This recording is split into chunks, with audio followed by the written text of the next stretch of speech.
Hola Laura, ¿cómo estás? Muy bien, buenas tardes. Buenas tardes a todas, todes, realmente muy importante Criptograma Cultural, siempre tratando de descifrar las claves de la cultura y la comunicación de modo federal en tiempos difíciles, tiempos crueles, ya lo hemos dicho, tiempos realmente libertinos. Así es, y ya estamos en la Ciudad de La Plata, la Universidad Nacional, en colaboración con otros programas estatales, provinciales, universitarios y también desde el primer canal Villero de la Patria.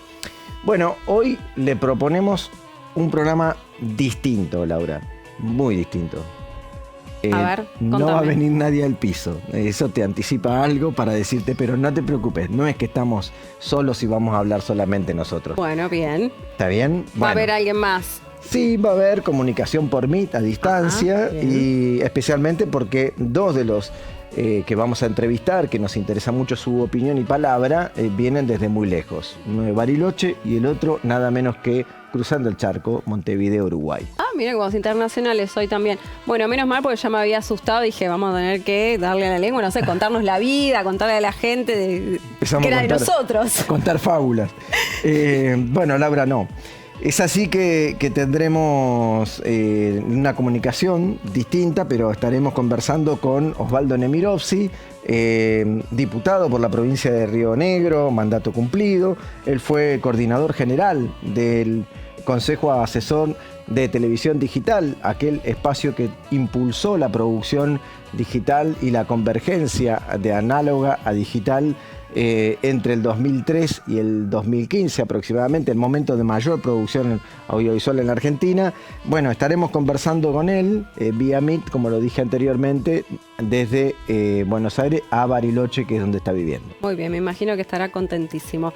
También vamos a estar en comunicación con Carla Gaudensi, que es la secretaria general de la Federación de Trabajadores de Prensa y además actual secretaria de Géneros de la CGT. Hablaremos sobre el informe de libertad de expresión que recientemente se presentó en el Senado de la Nación y también sobre su inicio en esta nueva gestión de la CGT, justamente en momentos donde se está presentando el proyecto de reforma laboral. Y el libro, ¿no? Tenemos sí, hoy para tenemos recomendar. Un libro para recomendar que mucho tiene que ver con lo que acabas de decir. A ver. Un libro que viene fresquito, recién editado por la editorial Aleph. Ya el nombre dice mucho, los autores Cintia Ottaviano y Roberto Caballero, dos periodistas prestigiosos. Cintia, sin duda, fue la primera defensora del público, de la audiencia, la ley de servicio de comunicación, y se estaba pensando, sospechando de qué habla el libro. Sí, habla de Cristina Fernández de Kirchner y el peronismo, y sobre todo con un prólogo de Cristina Fernández de Kirchner. Pero lo vamos a tratar también dentro del programa. Bueno, hoy tenemos mucha cosita ahí misteriosa, me gusta. Lo que va a ser otro misterio, pero es el editorial de Guille, es Diversidad Cinematográfica a la Carta, que va directo al corazón de Hollywood, porque parece que la plataforma Netflix compró Warner Bros.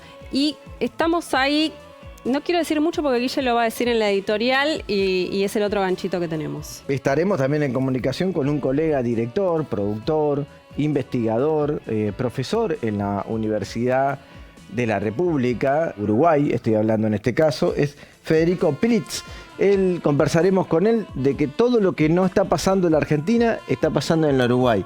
Pero no te entusiasmes, estoy hablando pura y exclusivamente del audiovisual. Ya me quería mudar. No. No seas como Susana, digo, no es Claro. eso exactamente. Estamos hablando de que gracias a las políticas públicas, lo que está sucediendo es un auge muy importante en la producción audiovisual uruguaya. De eso vamos a hablar con Federico Pritz, que muy atentamente nos va a atender muy prontito nomás en uno de estos bloques. Muy bien. Y como adelantaste también, Guille, vamos a dar otro adelanto, valga la redundancia, del avance que va a ser la nueva columna de la próxima temporada de Criptograma Cultural, que va a tener a la doctora en Historia Silvia Nasif, invitada a reflexionar sobre industricidio azucarero en Tucumán durante el gobierno de Onganía y cómo eso nos afecta en nuestros días en lo social, en lo cultural y económico. Esto en un acuerdo con la prestigiosa revista La Marea, Cultura, Historia y Política. La revista colabora con estas columnas de aquí en adelante, pero bueno, un adelanto para esta temporada que en realidad vendrá en la próxima. Muy bien. le metemos pata porque vamos a estar solos en el estudio, pero con muchas cosas en el programa no vamos a llegar. Esperemos que no estemos solos, que estemos con la gente allí, escuchando, viéndonos. Así que así comienza Criptograma Cultural.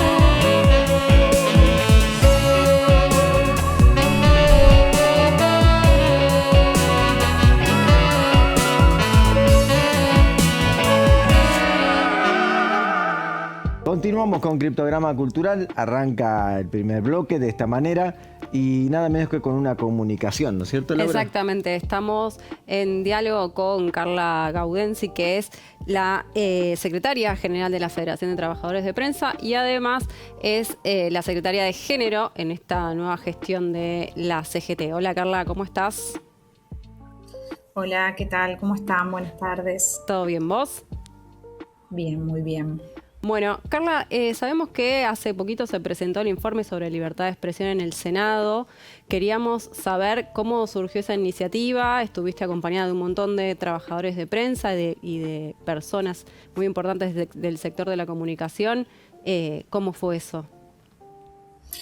Bueno, sí, es el segundo año que hacemos esta presentación del informe de libertad de expresión. O sea, arrancamos casi en paralelo con la gestión de Javier Milei como presidente de la Nación, donde presenciamos una situación que en democracia nunca se vio de ataque a la libertad de expresión en su amplitud.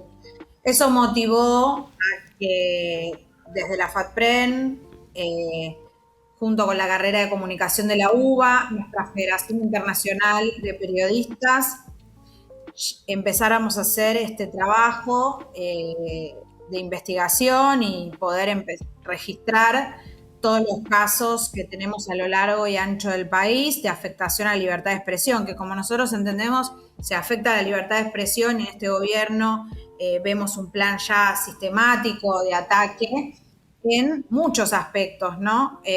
Algunos que tienen que ver más con la situación gremial de los trabajadores, otros que tienen que ver con las agresiones físicas que reciben los compañeros y compañeras en las coberturas, también las agresiones en redes sociales, que también generan en muchos casos y en particular las mujeres que se retiren de la voz pública, ¿no? Del debate público, con muchas agresiones, y también algo que incorporó también este gobierno desde su presidente, que viene diciendo que no se odia lo suficiente al periodismo, o sea, dando por sentado que se odia al periodismo y a los periodistas, generando un nivel de violencia aún mayor, también fue contra los periodistas en el ámbito de la justicia penal, de la justicia civil.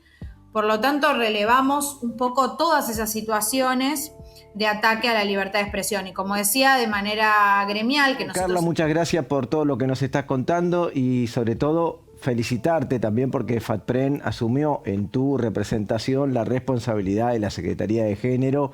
No hace tanto tiempo que la CGT tiene una Secretaría de Género y creemos que es sumamente importante que un gremio de la prensa, una federación en este caso, asuma esa responsabilidad. Sobre todo en momentos donde este gobierno va a llevar adelante una propuesta, por lo menos así lo ha mostrado y ha venido trayendo borradores, una propuesta de reforma de ley laboral, ¿no? Paradójicamente con el nombre de Ley de Modernización Laboral. Yo estoy convencido que una de las primeras cosas que va a pasar es que las compañeras van a tener que defender muchísimo los pocos derechos que han logrado en este corto tiempo. ¿Cómo se vienen preparando ustedes? Bueno, en primer lugar, la verdad que para nosotros como federación fue muy importante poder integrar el consejo directivo. Éramos un gremio de la comunicación que no estaba actualmente en el consejo anterior. La verdad que el proceso que se dio para que yo pudiera estar al frente de la Secretaría de Género tiene que ver con un proceso que dieron muchas de las compañeras que en el consejo directivo anterior, como cotitulares de distintas secretarías, empezaron a generar una mesa de mujeres para poner e imprimirle también a la Confederación General del Trabajo una mirada y una perspectiva de género, ¿no? Y la verdad que estamos muy contentos con haber podido generar este cambio en este momento tan importante. Como vos decías, Guillermo, los trabajadores y trabajadoras en particular estamos frente a un nuevo desafío de pelear, resistir, enfrentar esta reforma laboral que la quieren disfrazar con el nombre de modernización y que lo único que vemos es que es una regresión laboral. No estamos hablando de ningún tipo de reforma, de ningún tipo de modernización del trabajo. Una reforma son las que nosotros incorporamos en cualquiera de las discusiones de las negociaciones colectivas, donde las partes se sientan y acuerdan en general mejoras a los derechos laborales que ya tenemos. Y en este caso lo único que estamos viendo son regresión en materia laboral. Ya tenemos una muestra de lo que hicieron con la ley bases en algunos puntos donde habían algunos artículos con respecto al trabajo no registrado que no generaron más trabajo. Todo lo contrario, lo que hoy vemos es que cada vez cierran más fábricas, que cada vez se pierden más puestos de trabajo y no se genera más empleo. Entonces es un momento donde necesitamos preguntarnos, los argentinos y argentinas que todavía acompañan un proyecto político como el de Javier Milei, ¿de qué vamos a trabajar los argentinos y argentinas? ¿No? ¿Qué Argentina queremos del trabajo? Del trabajo donde no solamente tengamos trabajo los que hoy todavía gozamos de un trabajo formal, sino de los 11 millones que están en la informalidad, en la actualidad. Necesitamos tener empleo de calidad. Y lo que demuestra esta situación es que este gobierno hace 2 años que no genera más empleo. Y no tiene que ver con las leyes laborales, en etapas neoliberales y de gobiernos que vinieron a atacar los derechos. Así que lo único que vemos es que desde ese momento en adelante lo único que buscan es atacar nuestros derechos, ¿no? Carla, la verdad que venimos desmenuzando en este programa de a poquito el trabajo que ustedes han hecho junto a Comunicación, a la Facultad de Comunicación, sobre la libertad de expresión. Hemos pasado en otro momento también algunas intervenciones que han hecho con respecto a la presentación de este informe, porque nos parece sumamente importante. Pero quiero aprovechar el momento también desde este humilde programa para agradecer a los compañeros y a las compañeras dedicadas a la prensa, a los trabajadores y trabajadoras de prensa, que realmente con un coraje enorme están haciendo hasta lo imposible para poder cubrir la maldad, el libertinaje, el nivel de crueldad que está teniendo este gobierno tratando a la población, a los trabajadores y trabajadoras, que realmente es destacable. Por eso me parecía importante decirlo, a pesar de que sea un lugar de comunicación muy pequeño. Creo que hay que día a día reconocer, y se ve muy bien plasmado en el informe la cantidad de atropellos, de estigmatizaciones, de ataques a los trabajadores y las trabajadoras y algunos pequeños grupos independientes de la prensa y la comunicación. Así que muchísimas gracias por esta comunicación en particular. Yo les agradezco muchísimo y también mandarle un fuerte abrazo y un enorme acompañamiento a la familia de Pablo Grillo, que es el compañero que más sufrió las consecuencias represivas de Patricia Bullrich y de todo el aparato represivo que estamos viendo por parte del gobierno. que aún sigue peleando por mejorar, por poder registrar y contar lo que nuestra sociedad debe saber que sucede en las calles cuando nuestra sociedad se manifiesta, y él está hoy todavía recuperándose y peleando por su vida, por solamente tener una cámara y poder mostrar a la sociedad lo que estaba sucediendo con las marchas de los jubilados y jubiladas, ¿no? Gracias, Carla. Un abrazo grande. Felicitaciones nuevamente y bueno, nos despedimos y continuamos el bloque antes del cierre con un video del periodista Ari Lijalat. Justamente en la presentación en el Senado. Así que escuchamos sus palabras, que va a concluir un poquito la presentación de la libertad de expresión que se hizo en el Senado. Gracias, Carla. Nos vemos en la próxima. Gracias a ustedes. Gracias también por la confección de este informe sobre la libertad de expresión. Yo, cuando lo leo, lo escucho a Milei decir, no digamos lo suficiente a los periodistas, lo único que veo es otra actuación y otra performance de Milei. El problema de Milei no es con los periodistas, es con la información periodística. El trabajo, en este caso nuestro, de los periodistas, a través de la producción de información periodística, es mostrar que esa información, es que esa opinión de Milei no es automáticamente un hecho y que se puede contrastar con trabajo periodístico. Hice un breve repaso, recién charlábamos con Luis Lozano, que me dijo que lo siguen dando todos los años en la facultad, pero acá no se habla, por ejemplo, de cláusula de conciencia.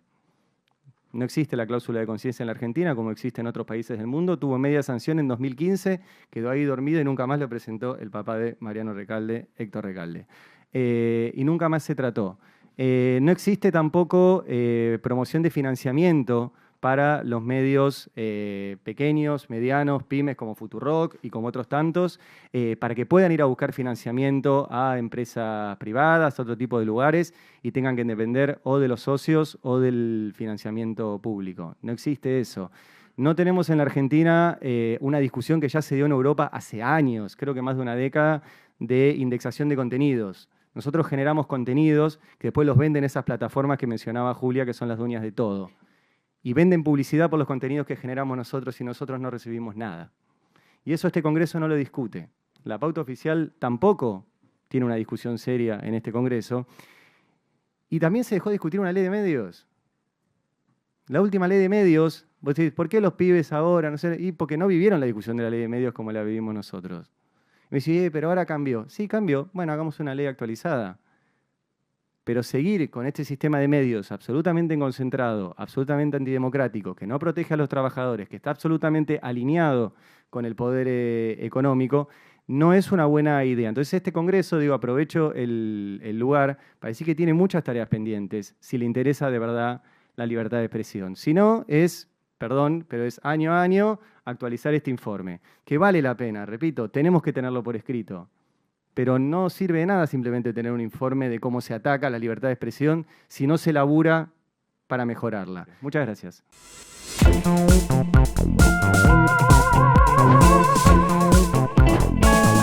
Diversidad cinematográfica a la carta. Bueno, la cadena más trascendente, más importante de streaming on demand, o sea, a pedido específicamente, que logró superar la etapa de distribución de los viejos videos, ¿no? Se compró también la gran cadena Blockbuster, logra hoy una oferta importantísima, nada menos que para comprar aquel gran negocio creado por los hermanos Warner en aquel momento. Ya más de 123 años de existencia de la Warner, que lo colocó en un lugar de privilegio, no solo con los dibujos animados que todos conocemos, como el del conejo Bad Bunny, por ejemplo, pero muchos otros superhéroes y grandes películas que lograron tener un arraigo en todo el planeta, ¿no? Casi todos conocen los relatos de la Warner. Netflix alcanza un acuerdo con la Warner Bros., una operación que sacude la industria del entretenimiento sin duda, porque colocaría en el máximo monopolio, ¿no? Ya tiene el porcentaje Netflix más grande de la porción del mercado, pero sin embargo lo colocaría en un lugar muy fuerte. Si bien la Warner no está vendiendo la cadena televisiva, pero sí todos sus contenidos como HBO Más y otros contenidos, esos 72.000 millones de dólares que tiene la posibilidad de hacer la compra, creo que marca muy bien cuál es la importancia del mercado. Ahora, en este caso, me parece que es importante todo lo que estuvieron diciendo también en las distintas cadenas de prensa, ¿no? Porque para Estados Unidos, fíjense, no generar monopolios tan grandes es sumamente importante.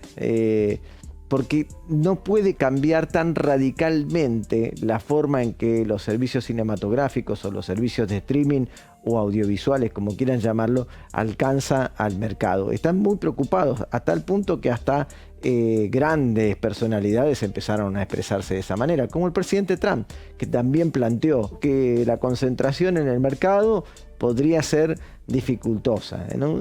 Considerar desde Estados Unidos, señaló el presidente, que el acuerdo será evaluado por el gobierno federal.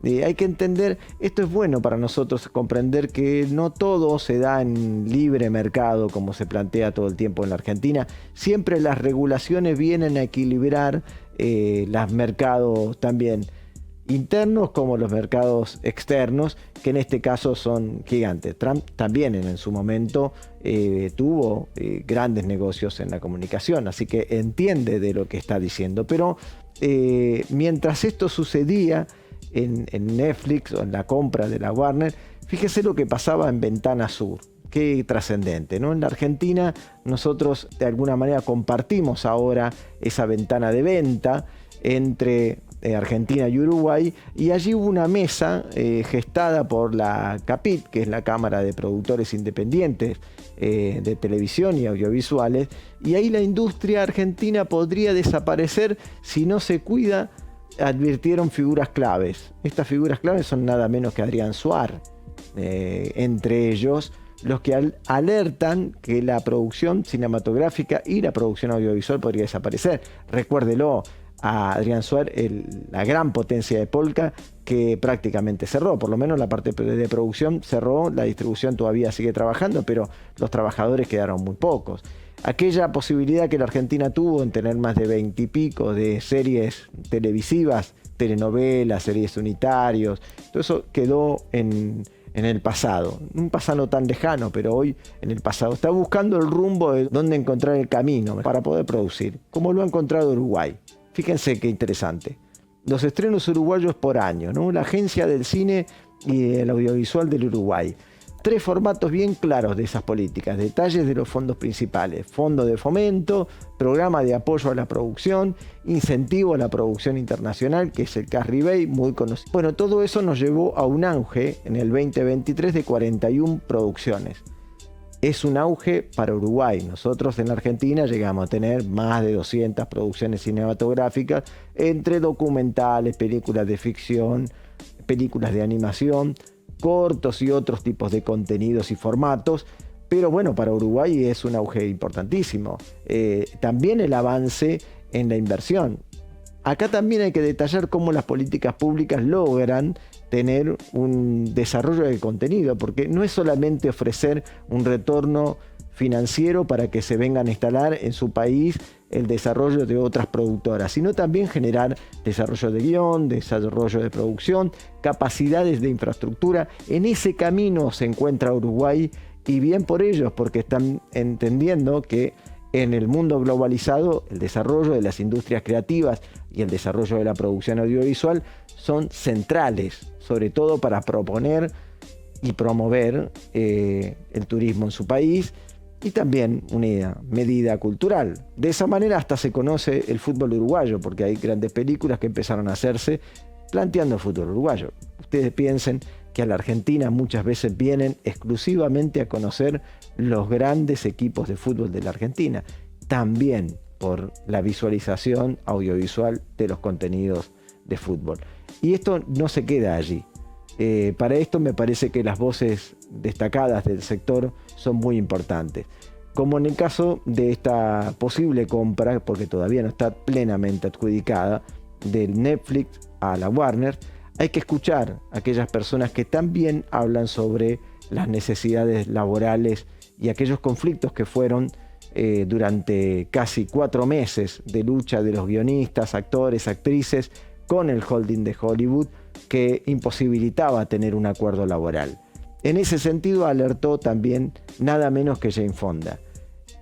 La consolidación se traduce en un poder desmedido, y cuando solo un puñado de megas compañías controlan todo el proceso, obtienen el poder de atropellar a todos los gremios, los que hacen más difícil, de los trabajadores que negociar en el sentido de buscar la mejor remuneración, y se defienden los derechos para cómo se sustentan o se ganan la vida.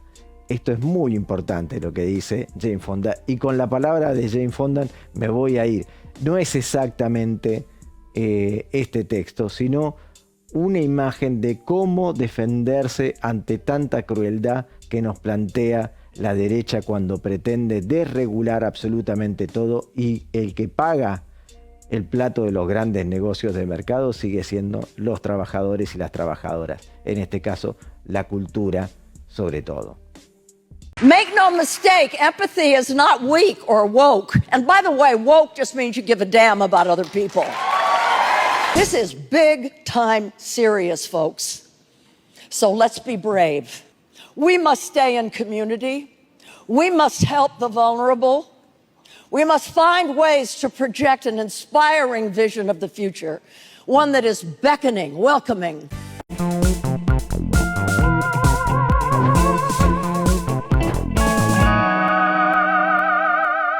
Continuamos con Criptograma Cultural. Si nos está viendo por una red social, pónganos un me gusta, toque la campanita. Sí, el corazón, el comentario de buena onda. Nos quedó pendiente, el libro que presentamos un poquito en la opción en la venta del programa, justamente, que tiene que ver con Proscripta y Sublevada, ¿no? Yo te contaba, Laura, que algo muy interesante de lo que hablábamos también en otro momento con otros entrevistados, que plantean la contratapa. Dice, cuando indagamos en la historia, lo hacemos para recordar, pero el recuerdo no es nostalgia, es el pasado, lo que fue. La historia es otra cosa, es información que permite comprender lo que sucedió en el tiempo y en su dimensión política, económica y social, para permitir de esa manera entender el presente e intentar construir el futuro. Muy buena la frase. Cristina Fernández de Kirchner, me parece sumamente interesante. Sí. ¿No? Recuerden que los que quieran adquirirlo nos tienen que seguir en las redes sociales, comentar quiero mi libro, y ahí la producción se comunica para que les hagamos llegar este ejemplar y lo tengan y lo puedan leer, que Guille recién lo empezó y ya está, creo que se va a ir atrás de cámara a seguir leyendo. Tremendo, dos enormes periodistas, Cinta Ottaviano, Roberto Caballero, que además los están presentando por distintos centros culturales y espacios culturales y de comunicación, por ahora en la provincia de Buenos Aires, pero creo que seguramente recorrerán el país presentando el libro que posteamos aquí también para seguir las redes de la presentación del libro. Continuamos. Seguimos con más programa porque todavía nos queda. Sí, nos vamos a una pausa y enseguida volvemos.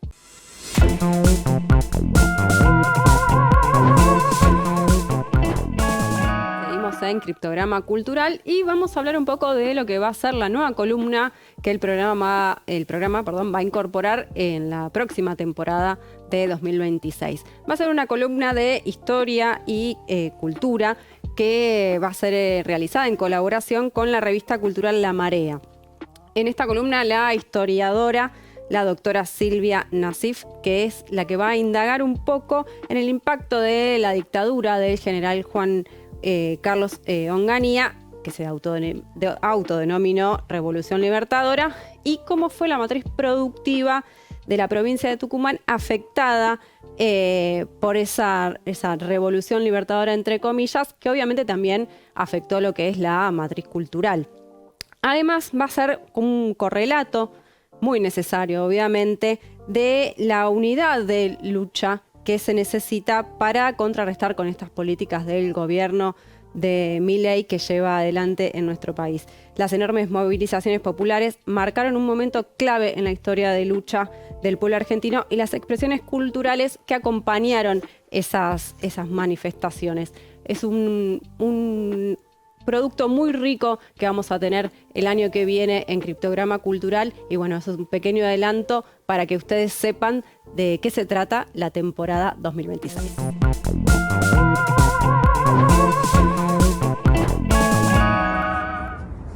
El año que viene se cumplen 50 años del último golpe de Estado militar y también 60 años de la dictadura autodenominada Revolución Argentina entre 1966 y 1973. Estos dos acontecimientos tuvieron un impacto muy fuerte en la historia nacional, pero también en la historia de Tucumán específicamente, porque la dictadura de Onganía en 1966 implicó la eliminación de 11 de los 27 ingenios azucareros existentes hasta ese momento, lo cual en una provincia en la que la actividad económica más importante está vinculada al azúcar, significó la eliminación de un plumazo de más de 100.000 puestos de trabajo, la emigración forzada de casi un cuarto de los tucumanos y tucumanas y al mismo tiempo el empobrecimiento de los pequeños y medianos productores cañeros. Eso tuvo su correlato en un proceso de enorme movilización popular que en un contexto internacional de enorme convulsión social significó, porque estamos justamente hablando del contexto de la Guerra Fría, entre el enfrentamiento entre las dos superpotencias como la Unión Soviética y los Estados Unidos, implicó justamente un proceso de enorme movilización en sintonía a los distintos levantamientos ocurridos a nivel internacional, como la Guerra de Vietnam, como la Primavera de Praga, como el Mayo francés y como la Revolución cubana, con tanta significancia para nuestro país.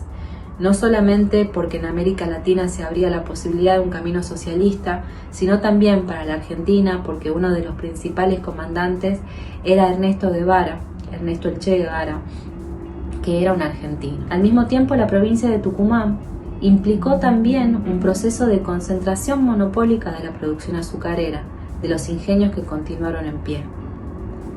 Este proceso continuó en 1975 con el Operativo Independencia, lo cual significó el prólogo de lo que sería la última dictadura militar en el uso de medidas represivas de tan significancias como los centros clandestinos de detención, que no casualmente, por ejemplo, uno de ellos ocurrió en uno de los ingenios, en el ingenio La Fronterita, en lo que había sido también un campo de batalla de la clase obrera que peleaba en contra de la mecanización y la tecnificación hasta que no se crearan nuevas fuentes de trabajo. Y lo que es muy interesante es ver la salida que planteaba la clase obrera ya en ese periodo, porque ya en el 63 luchaban y peleaban y tenían en un manifiesto diciendo que en realidad ellos no se oponían a los cambios tecnológicos, tal cual ocurre hoy en el presente, sino que lo que estaban en discusión era justamente quién se llevaba la riqueza, cómo se distribuía la riqueza. Una discusión que me parece que a 60 años de esos acontecimientos todavía hoy tiene una vigencia muy grande. Implicó la desarticulación y una gran derrota de la clase obrera argentina, de la cual hoy todavía nos estamos recuperando. Esto ocurre, estas conmemoraciones, en un contexto muy complejo para el campo popular argentino, no tengo que decirlo, pero sí en el que las ciencias sociales, en el que la salud pública, la educación pública, la cultura, pero especialmente las ciencias sociales están siendo enormemente vapuleadas en esta batalla cultural que se plantea el gobierno. Me parece que justamente nos han puesto en un brete a pensar la batalla cultural, pero sin ver los contenidos concretos de las formas que se plantean. En ese sentido, me parece que ayer como hoy, el pueblo argentino lo que ha demostrado es que, a pesar de las condiciones más adversas, continuó la lucha. En la dictadura hubo movilizaciones, resistencias, en las dos dictaduras. Al mismo tiempo, hubo un proceso de enorme desestructuración, de desindustrialización, que aún hoy sobrellevamos bajo nuestras espaldas. Y entonces es necesario, me parece, y ese sería el ejercicio que se plantea desde las ciencias sociales, qué de ese pasado tiene que ver con nuestro presente y qué en nuestro presente nos puede iluminar un proceso de transformación. En este momento mi reflexión va más en el sentido de que lo que lo único que existe como perdurable en la historia es el movimiento y el cambio, y que lo que hoy parece que ya está y quedó para quedarse es solamente un momento en la historia, y que los pueblos se saben organizar, saben resistir y saldremos adelante como tantas otras veces lo hemos hecho.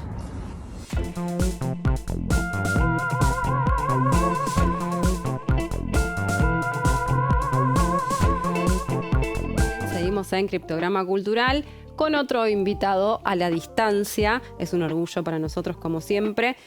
Saben que tratamos de seguir lo que es la agenda cultural y sus referentes a nivel federal. Por eso estamos en comunicación con un militante de la comunicación y de la política. Es licenciado en Ciencias de la Comunicación. Fue 2 veces legislador de la provincia de Río Negro, diputado nacional también por su provincia, y tuvo un cargo en la Coordinación General del Consejo Asesor de la Televisión Digital Argentina, todo ese nombre, en tiempos de la mayor, digamos, capacidad productiva audiovisual de Argentina. Estamos en comunicación con Daniel Nemirovsky. Daniel, ¿cómo estás? Osvaldo Nemirovsky. Ay, Osvaldo, perdón. Perdón. Con Osvaldo Nemirovsky. Así es. Te Osvaldo. Te bauticé. Lindo nombre, Daniel. Un nombre bíblico, un nombre importante. Me gustaría por ahí llamarme Osvaldo Daniel, pero no. ¿Viste? Bueno, Osvaldo Mario. te bautizo ahora. Osvaldo Mario Nemirovsky. ¿Qué tal Bariloche, que es de donde nos estamos comunicando? Te estás comunicando en este momento. Bueno, bien, Bariloche viviendo su ritmo preveraniego. Desde el punto de vista climático, con las temperaturas absolutamente ajenas a nuestra costumbre, 30 grados, ahora tenemos 20 y pico a esta hora de la tarde, todavía tenemos casi 2 horas y media más de luz, de sol, pero bueno, Bariloche no es ajeno a lo que vive la Argentina, así que tenemos un panorama desde lo personal o familiar o regional que está enmarcado en las bellezas de nuestra ciudad. Y después tenemos un panorama visualizado sobre lo que es la nación, de profunda tristeza, amargura y bronca sobre lo que está llevando adelante este gobierno libertario. Los que somos atentos o estamos siempre atentos a las cuestiones de comunicación, de la política cultural y demás, te hemos leído atentamente en varios periódicos que han salido notas durante el año escribiendo sobre distintas temáticas. A nosotros en este momento en particular nos interesa tu opinión sobre la producción audiovisual que no se está dando en la Argentina después de haber transitado esos años por el Consejo Asesor de Televisión Digital Terrestre, donde fue el apogeo más grande de la Argentina en la producción de televisión por un lado y también coincide con el cine, seguramente no por casualidad. ¿Cómo estás viendo esa realidad hoy? Bueno, la veo mal. Me parece que los funcionarios del área, en caso de que los hubiera, desconozco la verdad, la nomenclatura que tiene que ver con las atribuciones de este gobierno en el área de la industria cultural y de la industria audiovisual. Nosotros, las industrias culturales constituyen simbologías, constituyen sentidos, ¿no? Y transcurren por un andarivel que circula dentro de los usos habituales, las repeticiones y la costumbre de toda sociedad. Están fuertemente vinculadas al espacio público. Las industrias culturales y sobre todo lo audiovisual es el reflejo de lo que una sociedad va madurando como expresión de cultura, de entretenimiento, de información, de ocio. Bueno, cada país tiene su tradición al respecto. Argentina la tiene dentro de lo que es la América cercana con una calidad superior y un tiempo mayor, no sé, 100, 150 años desde el cine. Por ahí no tuvimos la televisión hertziana, antes que Cuba, que la tuvo antes que nosotros, antes que México, pero después en calidad y en cantidad fuimos superando. Entonces, esta experiencia y esta práctica del uso de la cultura y lo audiovisual ha constituido un valor y un activo muy importante para la sociedad argentina que lamentablemente se está rompiendo, se está perdiendo, porque a este gobierno no le interesa nada. Ahora ayer acaba de salir el tema de que quieren quitar el 40% del ingreso de las entradas para el funcionamiento del Inca y el 60% de lo producido en la industria audiovisual, con lo cual el Inca tendría cero capacidad económica. Bueno, miren, Laura y Guillermo, un país puede vivir sin poesía, sí, puede vivir sin poesía, puede vivir sin cine, sí, puede vivir, sí, pero vivirá infinitamente peor que si tiene poesía, que si tiene literatura, que si tiene cine, que si tiene televisión, que si tiene medios públicos. Entonces, no está mal pelear porque esto exista, ¿no? Tenemos que vincular lo que hace este gobierno con mercados, audiencias, tecnología, lo que es la concentración mediática, la digitalización, todo esto ponerlo en valor y decir Argentina merece tener un espacio audiovisual y una industria cultural vinculada al espacio audiovisual fuerte, potente, porque aparte, y ustedes lo saben mejor que yo, genera recursos. La exportación de contenidos y de variables tecnológicas, en el caso de la televisión digital, nosotros exportamos a todos los países de América, no solamente la posibilidad de exportar contenidos en virtud de un sistema similar, ¿no? En este momento donde Brasil está empezando a tener un auge de producción, después de mucho tiempo de arrancar con la idea, ¿no? También Uruguay, algo Colombia, algo que arrancaron muy tarde a comparación de la experiencia de televisión digital, aquello que ustedes lograron converger con un acuerdo con Japón, pero sobre todo tomando la tecnología y quedando el capital del tecnológico y de desarrollo dentro del territorio argentino.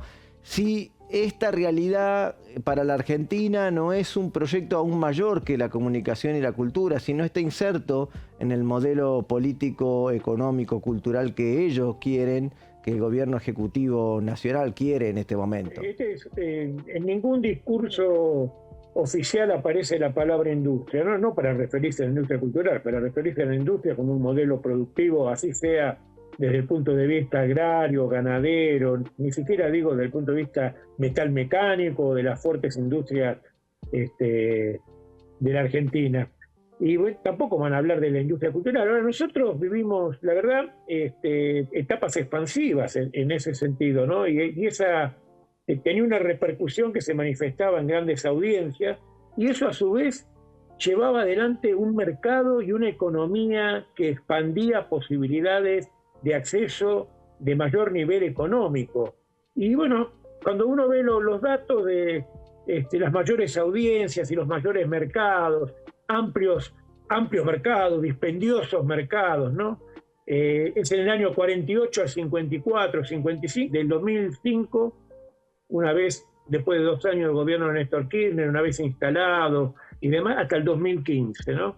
Se da esta sustantiva capacidad de producción de la industria audiovisual. Vos preguntaste por el tema de la televisión digital. Mira, nosotros, al tener el mismo sistema que Brasil, que es el principal socio de Mercosur, pero aparte lo impulsamos después para Perú, para Bolivia, para Uruguay, que había adoptado el sistema europeo y sin embargo lo cambió, para Chile. Una vez que tuvimos todo eso, no solamente podíamos, en virtud de una cordialidad tecnológica, exportar contenido, sino que la industria metalúrgica vinculada a la informática en la Argentina tuvo un renacer. Se empezó a fabricar cable de antenas, se empezaron a fabricar torres, y exportamos a Venezuela, Bolivia.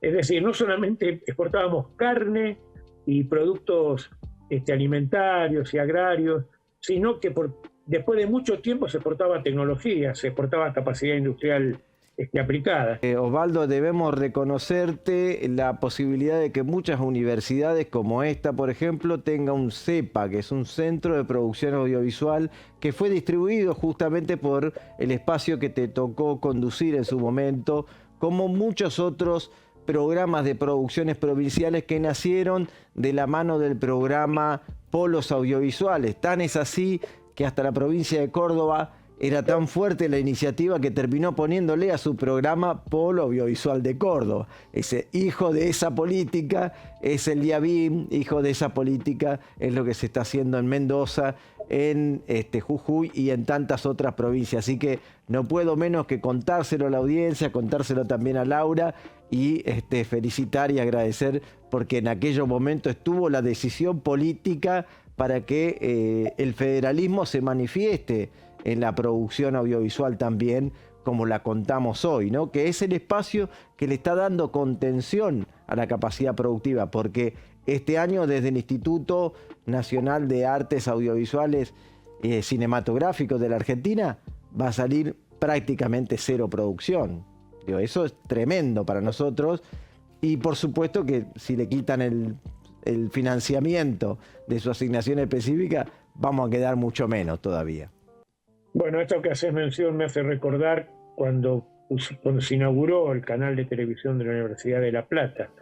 La verdad es que son momentos que uno pasaron ayer nomás, porque son 14 años, 15 años o menos, y parece que han pasado los siglos, parece que estuviéramos hablando de los reyes carolingios y del medioevo, y sin embargo pasó ayer nomás algo tan importante como juntar a 30 o 32 universidades nacionales, firmar un convenio en el Paraninfo en Santa Fe, donde se había firmado la Constitución reformada del 94, juntamos a todos los rectores, y con la televisión digital, me acuerdo que viajé acompañado por la inolvidable compañera Eva Piwowarski, que aparte, esto para ustedes que son del palo, uno de los momentos más gratos de mi vida política, me invitó a almorzar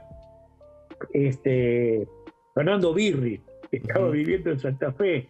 Yo levitaba, él me hablaba y me decía, los quiero felicitar por lo que están. Yo levitaba en la silla del restaurante al lado de Fernando Birri, un monstruo, un maestro del cine, ¿no? Bueno, y firmamos el convenio y pusimos los polos audiovisuales en marcha y decidimos que todas las universidades convoquen a la gente común a hacer televisión, a hacer audiovisual, que no quede solamente para aquel que tiene recursos, que tiene dinero.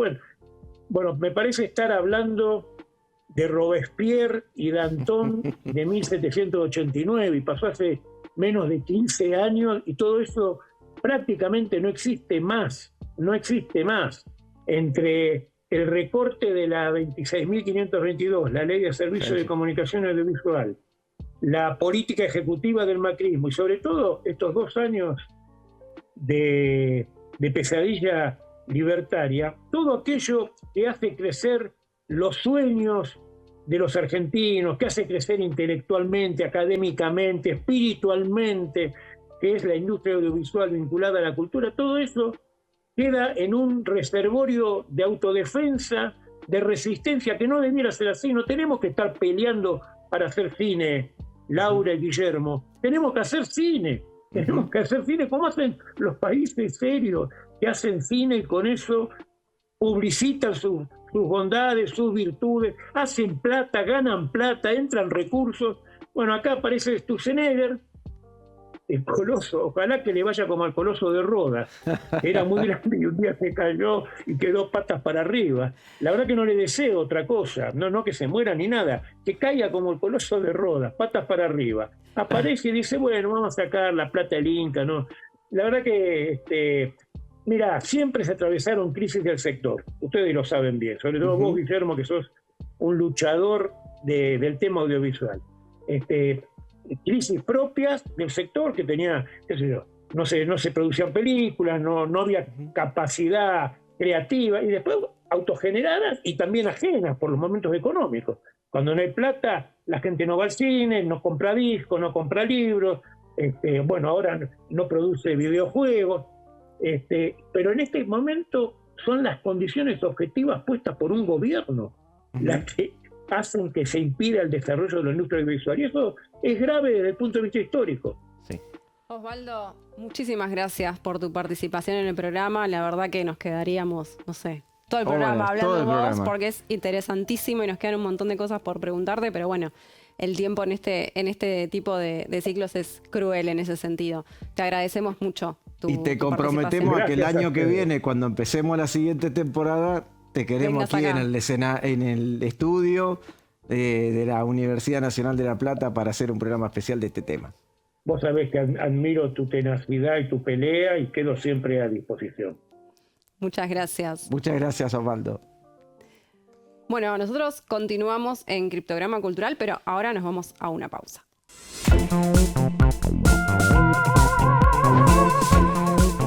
Bien, arrancamos el cuarto bloque de Criptograma Cultural y vamos a charlar un poco con un vecino del otro lado del Río de la Plata, el director audiovisual del Uruguay, el licenciado Federico Prist, que es docente, investigador en la Universidad de la República y está desde Montevideo charlando con nosotros. Hola Federico, muchas gracias por estar ahí. Hola, muchas gracias por esta invitación y bueno, un placer estar acá con ustedes. Estamos muy impresionados por el avance de la producción audiovisual en Uruguay, tanto lo que es cine como audiovisuales en general. ¿Cómo ven ustedes esta situación de producción? ¿Cómo la están sintiendo? Bueno, la producción cinematográfica y audiovisual en Uruguay ya hace algunos años que está en un estado de crecimiento y en un estado de bastante trabajo, donde además de un crecimiento en las producciones independientes, nacionales, de cine, y algún crecimiento en lo que es la producción de series, sobre todo está también recibiendo muchas producciones internacionales, están generando, además de coproducciones minoritarias, un servicio de producción para el exterior bastante notorio, sobre todo en el momento saliendo de la pandemia. Este tipo de servicios para plataformas streaming internacionales ha aumentado muchísimo. Y bueno, Uruguay está siendo como un centro de locaciones donde se están dando producciones grandes. Justo acá estamos en la Facultad de Comunicación de la Universidad de la República y ayer y hoy justamente está las instalaciones de la facultad bastante copadas porque se está produciendo una película internacional acá. Y este tipo de presencia en los espacios públicos de filmaciones se está dando cada vez más frecuente. Es un momento que para quienes están en el campo profesional del audiovisual es un momento de mucho empleo. Bueno, es difícil saber hasta cuándo se puede llegar a sostener esta situación, pero bueno, de momento diferentes elementos hacen que sea redituable para muchas producciones internacionales trabajar en Uruguay por las cercanías en muchos casos que tienen diferentes paisajes a partir del centro en Montevideo, donde hay además muchos profesionales técnicos capacitados para recibir rodajes de este tipo. Ya hay como una cierta trayectoria acumulada de varios rodajes y eso también facilita un poco la logística de aquellas producciones internacionales que vienen a filmar a Uruguay. Uh-huh. Bien, y en esto que nos decís, ¿qué impacto tuvieron las políticas públicas en lo que es ahora el contexto actual de la producción audiovisual del Uruguay? Sin duda, las políticas públicas han sido esenciales en el crecimiento que tiene el sector audiovisual. Recordemos que en Uruguay hasta la década del 2000 la producción de películas era muy inestable, digamos. A veces teníamos un año sin ninguna película uruguaya estrenada, o cuando había una película que se estrenaba nacional era una noticia en sí misma. A partir de los 2000, a partir de algunos fondos de fomento a la producción ya instalados, como el fondo de la Intendencia de Montevideo ya en el 95, y a partir del 2008 la ley de cine, que genera un fondo de fomento de la producción más estable, complementa en muchos casos con lo que existía a nivel de la capital. Bueno, empieza a establecerse un incentivo estatal totalmente necesario para las dimensiones de nuestro país y para el cine independiente en general, ¿no? Y bueno, ya en la década del 2010 hay un crecimiento considerable y una continuidad, sobre todo año a año, donde hoy estamos viviendo que van a nivel de las políticas públicas apareciendo otros fondos, como el programa Uruguay Audiovisual, que es un fondo donde ya la lógica no es de concursar por 3 premios anuales como venía pasando en los otros fondos de fomento, sino que esto se complementa además con otras líneas, como es la propia formación, por ejemplo, que más allá de que no siempre está totalmente incentivada por una política pública, ha crecido muchísimo la oferta pública de la formación en Uruguay, ¿no? Una formación que históricamente ha sido privada y ha sido bastante elitista en cuanto a las dificultades para acceder a los aranceles que se cubría, y ya desde la década del 2010 aparecen, además de propuestas que ya existían, como la licenciatura en comunicación, que empieza a tener un mayor presupuesto, un mayor equipamiento y especificidad en la profundización de la formación. Aparecen nuevas carreras como la licenciatura en medios audiovisuales, el programa Uruguay Audiovisual, además de financiar proyectos nacionales, tiene también algunas vías que incentivan y exoneran de ciertos impuestos para fomentar la producción internacional en Uruguay. Creo que ahí todo para seguir hablando bastante más, pero bueno, ahí hay como unas puntas que son importantes para pensar cómo se está desarrollando la producción audiovisual a partir de algunas políticas de las últimas décadas. Justo estamos con un equipo de la Facultad de Información y Comunicación planificando y bueno, terminando de ajustar los detalles para publicar el año que viene un libro que justamente pretende reunir 40 años de democracia que estamos cumpliendo desde el retorno a la democracia tras la dictadura en Uruguay, y 40 años de cine, digamos, qué políticas públicas se fueron gestando desde el 85 a la fecha.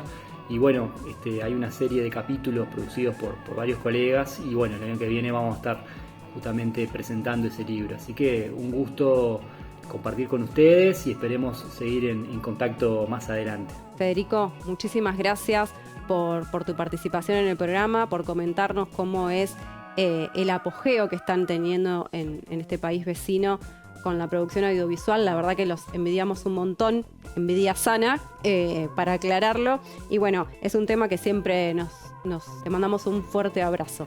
Chau, chau. Continuamos en el próximo bloque con más Criptograma Cultural.